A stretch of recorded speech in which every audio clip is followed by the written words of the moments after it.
realmente. Comecei na fundação ali, foi super legal, porque a obra estava começando. Em casa dá uns palpites, quando tem alguma coisa de obra, dá uns palpites. Essa aqui tá errada, essa aqui tem que Hoje fazer. em dia eu gosto mais de decoração Ah. do que de Do que? obra mesmo. Enfim, mas eu gosto, é uma coisa de gosto de ver planta.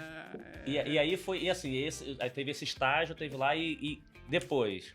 Depois da obra eu continuei na construtora, eu fui pro escritório, mas fiquei pouco tempo e aí eu fui trabalhar com cálculo estrutural, que era algo que eu gostava. Vamos pros números, vamos voltar pros números que você gostava. Exatamente. Aí ainda como estagiária eu fui trabalhar no escritório de cálculo estrutural. E era muito, assim, eu gostava muito, só que saía de lá com a cabeça fundindo, né? Chegava às 6 horas da tarde. Imagina, sei lá, 8 horas por dia, número, cálculo. Eu gosto de números também, mas direto o dia assim... inteiro, assim, é pesado. E aí, de novo, uma provocação, né? Porque, eu ouvia muito, falando, mas cálculo, software faz tudo. Sim, software ajuda, hoje em dia já deve ter evoluído muito mais, né?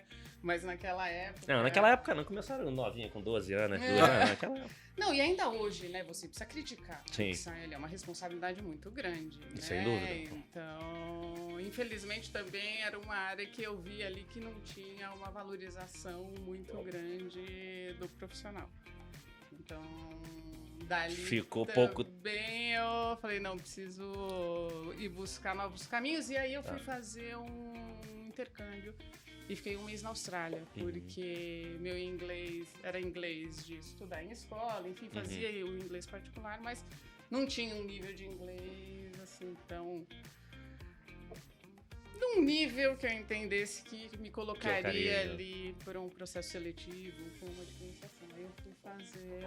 o intercâmbio e depois voltou...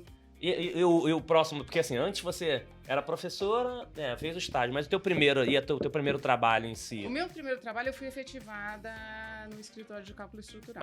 Tá bom. Aí depois de 1 ano eu fui fazer esse intercâmbio, então eu peguei minhas primeiras férias, né? Eu acho que isso é um pouco dos caminhos que a gente escolhe, né, Ana? E assim, férias, eu fui estudar. Entendi. Né? Então eu acho que isso é uma coisa também que é importante a gente ver que existe esforço. Sim. Né? As coisas não acontecem por acaso. E aí no meu primeiro ano de férias, eu fiquei 1 mês fora, estudei inglês, voltei. Coincidentemente, 2 meses depois, uma amiga minha estava saindo de um trabalho que precisava de inglês. E me indicou. E aí eu acabei mudando e fui trabalhar numa empresa de torres autoportantes. Foi aí que eu comecei a chegar perto de telecom.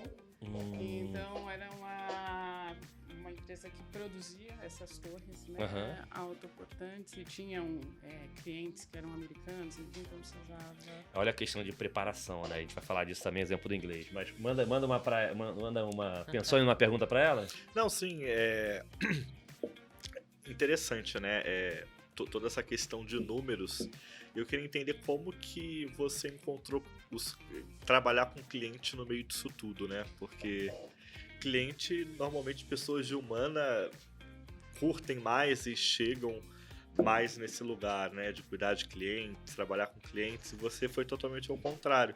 E isso é interessante, eu queria saber como que você conseguiu conectar a sua parte de exatas com pessoas. Com pessoas. Isso é... Eu vou dar um salto aqui agora, então, porque para tentar chegar ali, num dos meus movimentos aí, eu acabei indo para Telefônica, e na Telefônica eu entrei na área de engenharia. Então, foi por aí que eu entrei, né, na área de engenharia, trabalhando com planejamento de redes. Mas eu sempre com a minha curiosidade ligada, atenta aos movimentos, eu percebi que foi logo depois da privatização, né, e que as áreas comerciais, as áreas de negócio estavam começando a se formar, e eu fui fazer um MBA em gestão empresarial. E aí eu participei de um processo seletivo interno e fui para a área de planejamento estratégico, trabalhar com desenvolvimento de produtos. E aí, em desenvolvimento de produtos, foi onde eu comecei a ter mais contato com o tema de clientes, fazendo pesquisa, entendendo comportamento, fit de produtos, enfim. E se encontrou também. E esse foi meu primeiro contato. Boa. Aí, falando de e acho que até pra Ana invertida, assim, a Ana vai lá do DNA, e uma coisa legal, gente, que a gente falou em alguns episódios do tema de DNA, né, que a gente a gente evolui na carreira, seja o que for, mas de vez em quando a gente tem que voltar lá, cara, deixa eu voltar ao nosso DNA, que era o DNA de cliente, o DNA de conta, o DNA de matemática. Então, esse é o nosso bate-papo, que a gente vai resgatando a história, que a gente vai lembrando que hoje, se a gente parar a perceber, deixa eu ver meu DNA lá de trás. Vou dar um exemplo. Meu pai sempre foi assim, cara, vai, tenta e, pô, se não der certo, de novo. Estamos aqui para te ajudar dentro do possível. Então, quando você para de ver agora algumas coisas que eu arrisco, eu falo, pô, é verdade. Enfim, quando jogava bola, a moda era vôlei. Eu fui, deixa eu jogar vôlei. Aí treinava, tava bem, só que eu não crescia. Não cresci, agora deixa eu tentar ser treinador. Aí veio esse mundo de atendimento, o Gamil falou, vem pra cá que vai bombar e você vai arriscar. Eu não tinha parado pra perceber isso, eu tava preparando uma palestra agora, 2 semanas atrás, que eu parei pra... Pô, não é que é verdade? Como é que esse tema do... Nessa evolução de vocês, e aí, Ana, nessa da tua evolução, como é que você vê que teve alguma relação a vendedora de pirulito, a vendedora de loja, esse teu DNA, pra hoje, como é que você tá seguindo na tua carreira? Essa coisa de gostar de estar ali interagindo, de gostar de estar vendendo, acho que hoje em dia a gente se vende o tempo todo, seja a nossa profissão, seja o trabalho, isso. Mas você vê que teve alguma relação lá de trás, tá conectado ainda com você hoje? Ah, sem dúvida.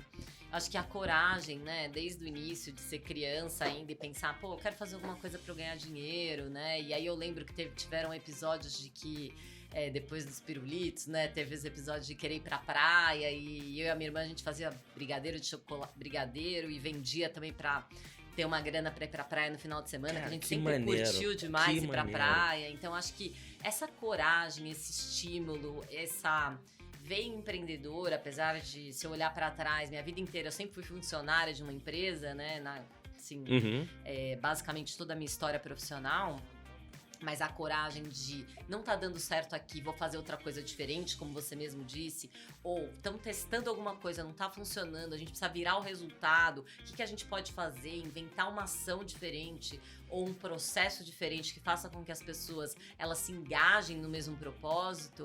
Eu acho que isso daí tem muito a ver com coragem, sem dúvida, né? E aí eu acho que vem aí por trás uma série de correlação com o DNA da minha mãe, do meu pai, né? De tudo que eles me ensinaram quando criança. Então, acho que eu acho que esses valores são o que eu posso dizer de grandes fortalezas na minha carreira que vieram, né, ao longo do tempo, todos os momentos, como a Gabriela falou,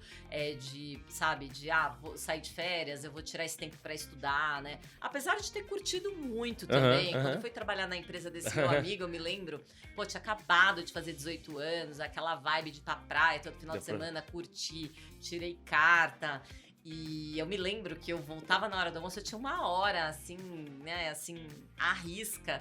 E assim, eu aproveitava pra tomar um sol, entrar na piscina, fazer alguma coisa assim pra espairecer e voltar pro trabalho. Então, assim, sempre curti muito, né, com muito, né, equilíbrio de saber moderar o que era importante na minha vida em cada momento. Então, acho que isso me ajudou muito. E aí, acho que vem alguns aspectos, né, de você ter um equilíbrio emocional, de ter sido abençoada, de ter nascido numa família bacana, de pai e mãe, assim, que não bacana no sentido de financeiro, muito pelo contrário, mas bacana no sentido emocional mesmo, de poder passar as orientações no momento certo, nos momentos apropriados, educar corretamente e deixar os valores que eles deixaram, não só pra mim, como pros meus irmãos, né? Então, acho que é mais ou menos por aí, quando a gente fala de DNA. Sem dúvida. Não, e aí...